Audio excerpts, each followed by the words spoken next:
দাদা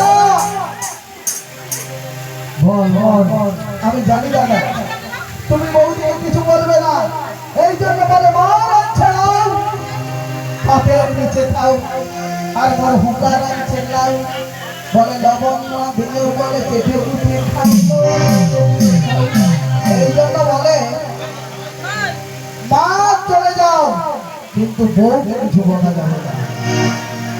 বাবু যদি এমন মজ্জা দেবো বাড়িতে আনো, তারা শাশুড়ি হয়েছে তো হাত তুলে জানাবেন হয়েছো, তাই বলি মা শাশুড়ি হয়েছে বৌমাদের কিছু বলবে না, যদি বৌমাদের বলো ওই এত সুন্দর গৃহে ঘর করেছ তোমাদের থেকে থেকে বাহিরে বের করে দেবে।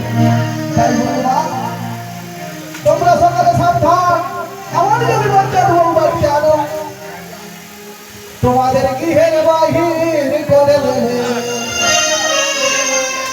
তোমাদের গৃহের বাহির করে দেবে। আমার বউ মায়ের ঘরেতে ঘরেতে ঘরেতে শাশুড়িরা সাবধান বৌমায় আসছে শাশুড়িরা সাবধান